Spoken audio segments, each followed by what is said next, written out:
C'est un plaisir et un honneur pour moi d'être avec vous aujourd'hui à la chapelle pour participer à cette toute nouvelle série. Et le thème de mon message aujourd'hui est « La vérité n'est pas morte ». En 1966, le Time Magazine a publié un numéro qui a soulevé tout un tollé. On pouvait y lire en lettres rouges sur fond noir une question qui était extrêmement provocante. Il était écrit « Dieu est-il mort? » Et c'était la première fois que le Time Magazine publiait un numéro sans qu'il y ait d'image qui accompagnait la page couverture. Et la question était choquante et le format était choquant. C'était tellement provoquant que le Los Angeles Times a dit de ce numéro-là qu'il était parmi les 12 couvertures qui ont secoué le monde. Mais voici que 50 ans plus tard, le Time Magazine récidive encore.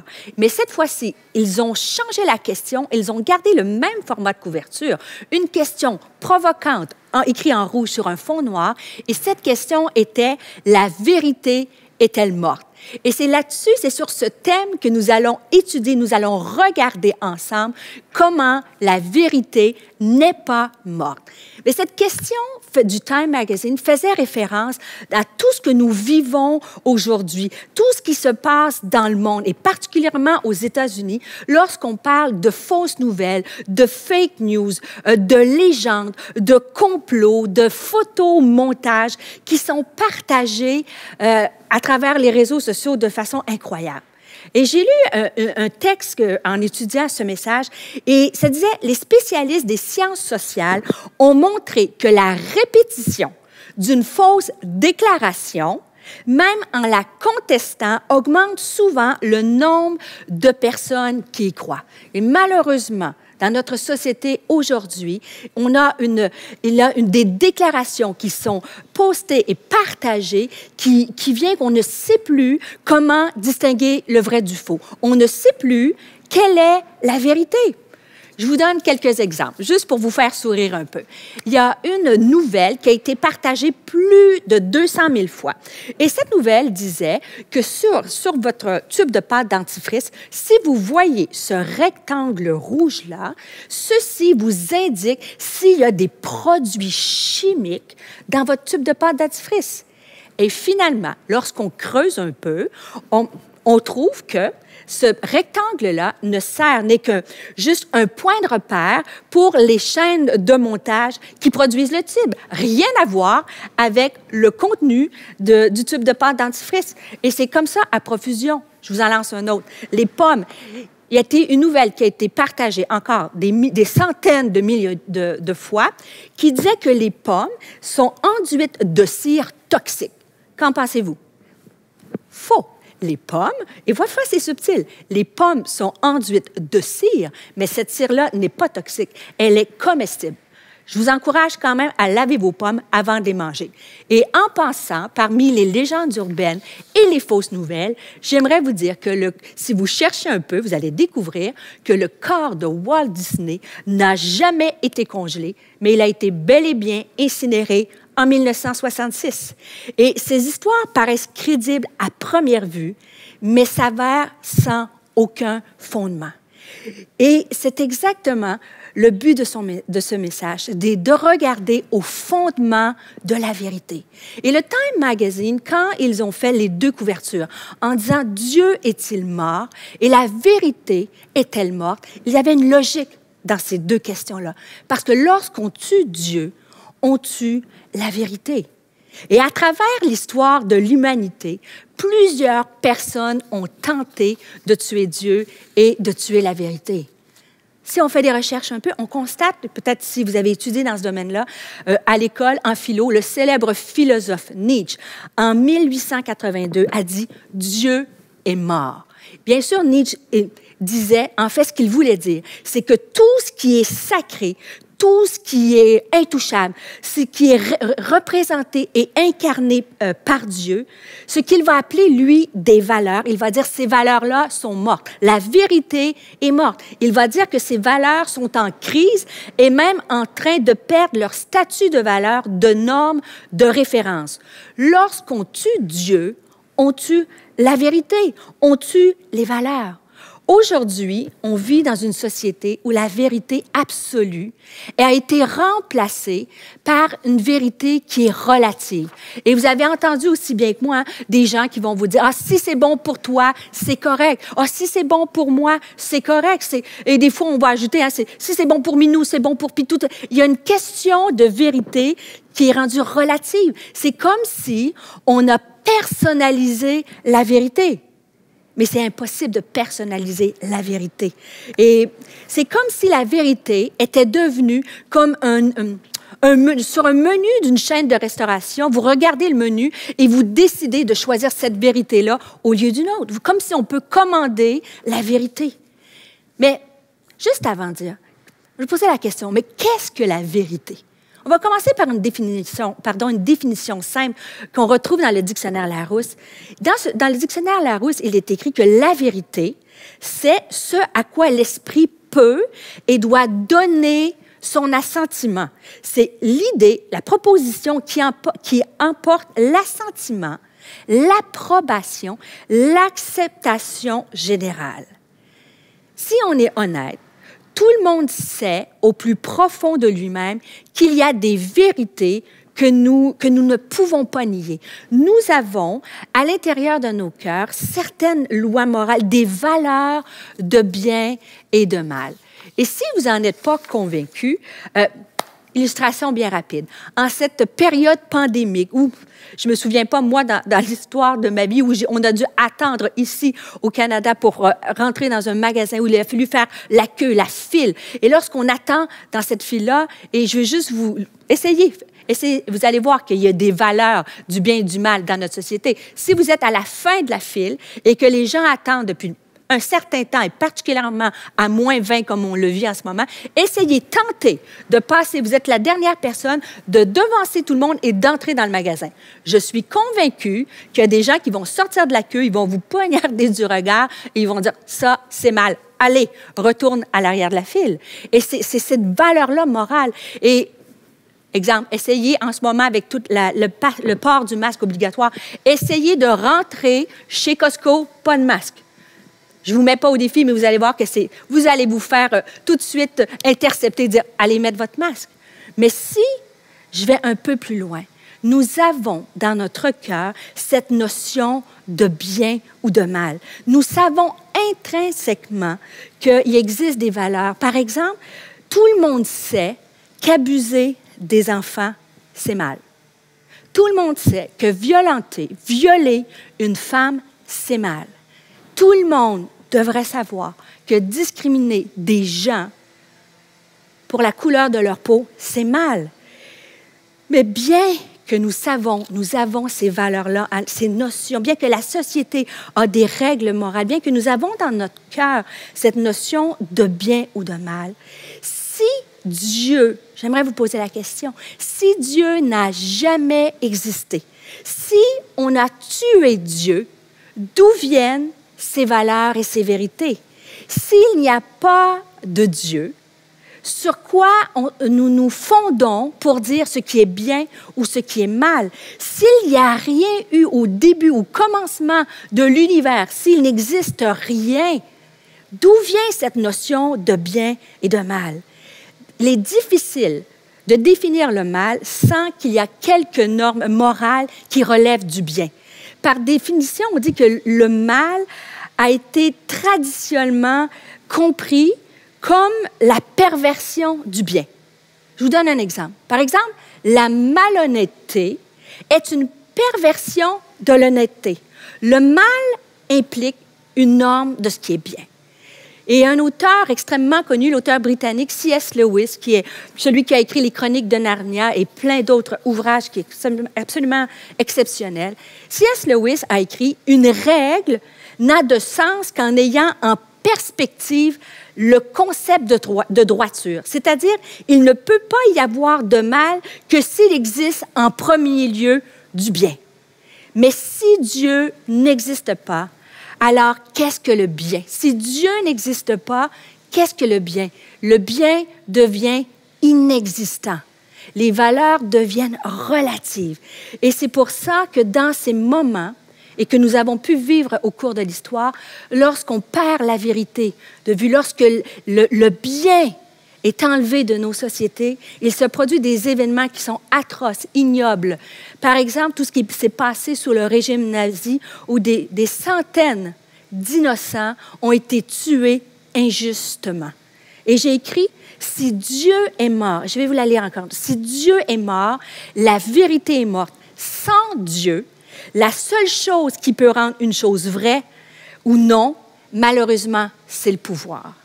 Mais la bonne nouvelle, c'est que puisque Dieu existe, puisque Dieu ne peut pas mourir, la vérité n'est pas morte.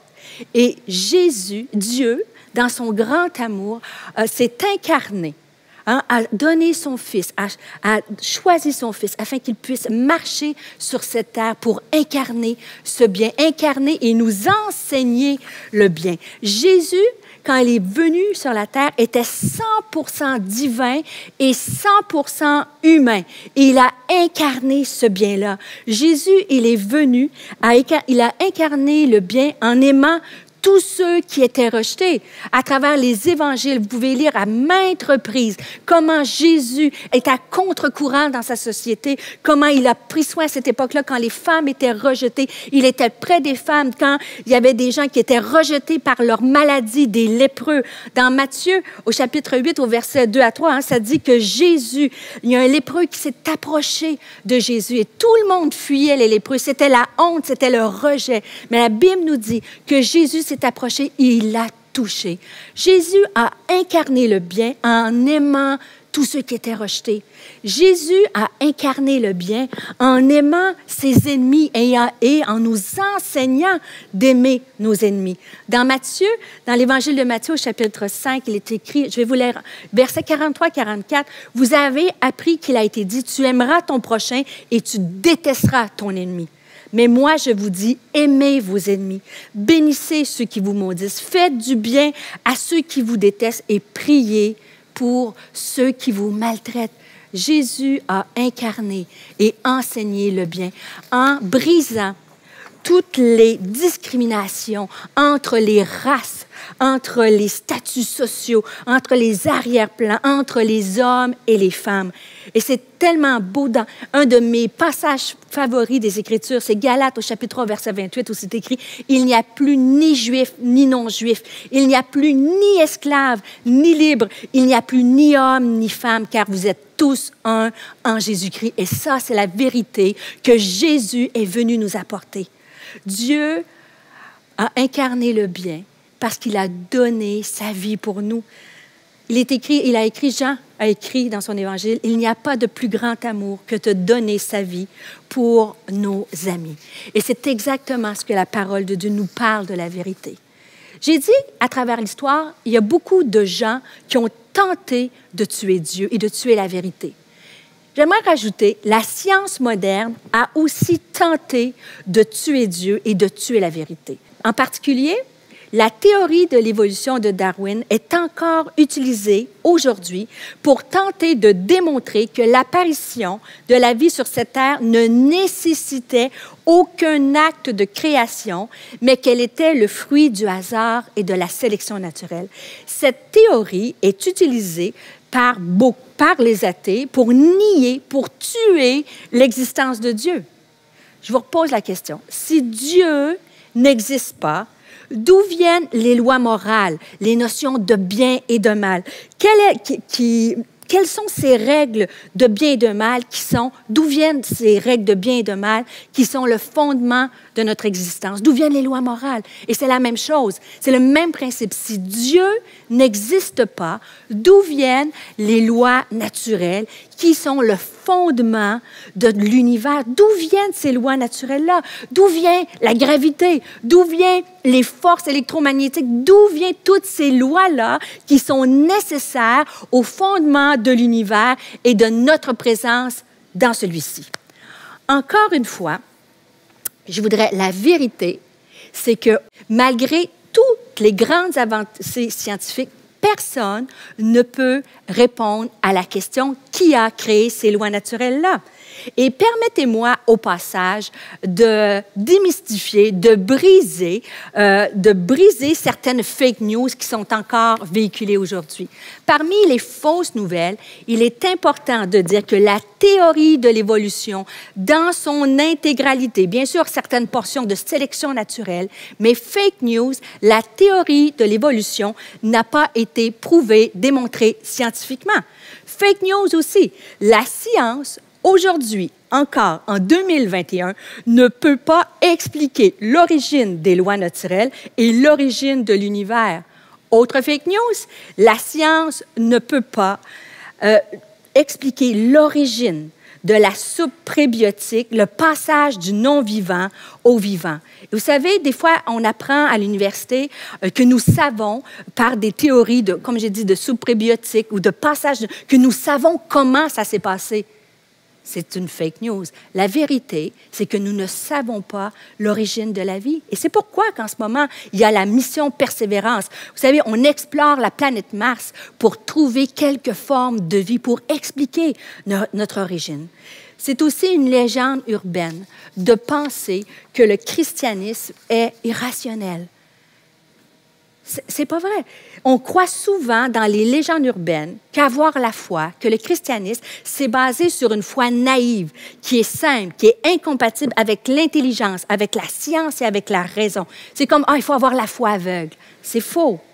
C'est aussi faux aussi de croire que, comme par contrepartie, être athée, l'athéisme est rationnel. C'est basé sur la vérité, sur des évidences scientifiques.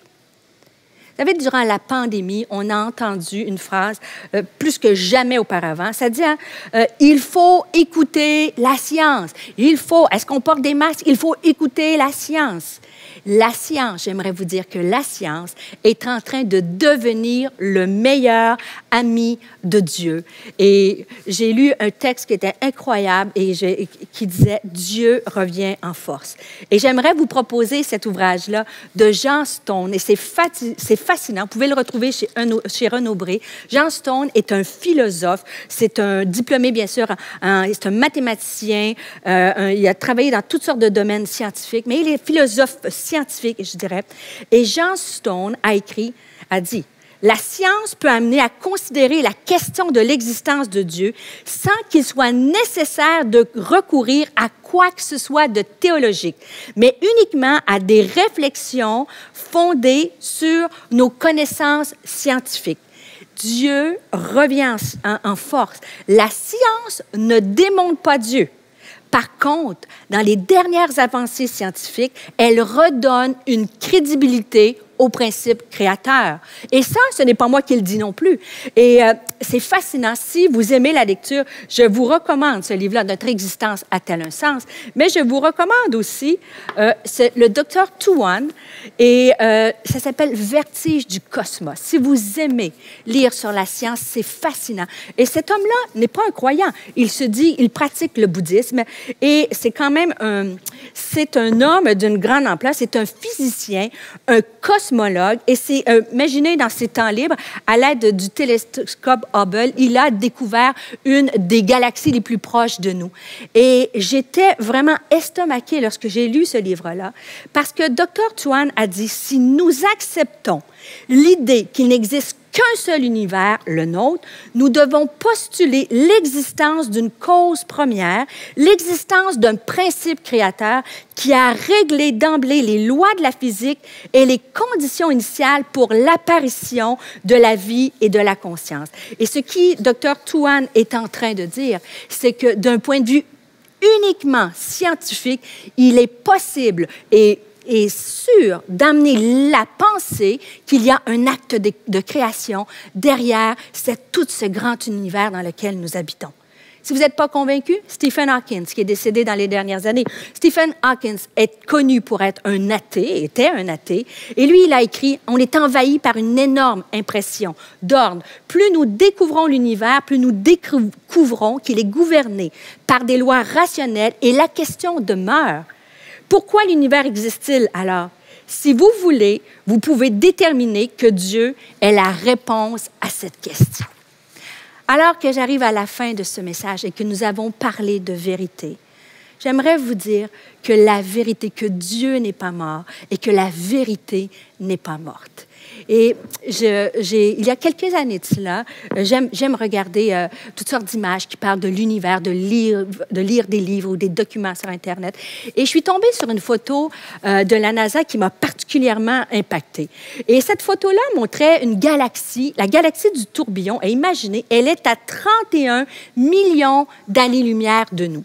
Et lorsque on voyait, et pouvait aller voir cette image-là sur le site de la NASA, et c'est fascinant parce que quand on regardait, il montrait toutes sortes d'images, et dont une qui m'a particulièrement frappée. On voyait à l'intérieur de la galaxie du tourbillon, par l'effet d'optique, ce n'est pas une vraie croix, mais par le jeu d'optique, on pouvait voir une croix au fond. Et la pensée qui est venue sur mon cœur, c'était aussi loin que je peux regarder dans l'univers, aussi loin que je peux juste penser et réfléchir, je vais trouver la croix. Et j'aimerais vous dire, en terminant, une vérité, une grande vérité, sinon la plus grande vérité. Et ça se trouve dans l'Évangile de Jean, au chapitre 1, versets 1 à 4. C'est écrit, « Au commencement était celui qui est la parole de Dieu. Il était avec Dieu. Il était lui-même Dieu. Au commencement, il était avec Dieu. Tout a été créé par lui. Rien de ce qui a été créé n'a été créé sans lui. Et en lui résidait la vie. Et cette vie était la lumière des hommes. » Et ce qui est vrai, c'est que Dieu a envoyé son Fils, son unique Fils, marcher sur la terre parce qu'il nous aimait, pour que nous soyons réconciliés avec lui. Et dans Philippiens, chapitre 2, versets 6 à 8, alors que je termine tranquillement, ça dit « Jésus-Christ, dès l'origine, était de condition divine, ne cherchait pas à profiter de l'égalité avec Dieu, mais il s'est dépouillé lui-même et a pris la condition du serviteur. Il a incarné le bien et l'amour. Il se rendit semblable aux hommes en tout point, et tout en lui montrait qu'il était bien un homme. Il s'abaissa lui-même, devenant obéissant jusqu'à subir la mort, oui, la mort sur la croix. » Et la plus belle des nouvelles, c'est que ce Jésus-là a marché sur la terre, est mort sur la croix pour que nous soyons réconciliés avec lui. Et comment il l'a démontré? Ce Dieu si grand, mais si personnel. Il y a des centaines d'années de cela, il y avait une femme à un puits, une femme rejetée de tout le monde, une femme qu'on considérait impure. Cette femme-là n'avait pas la bonne nationalité dans une société où les gens étaient juifs. Hein? La Bible nous dit qu'elle était une Samaritaine.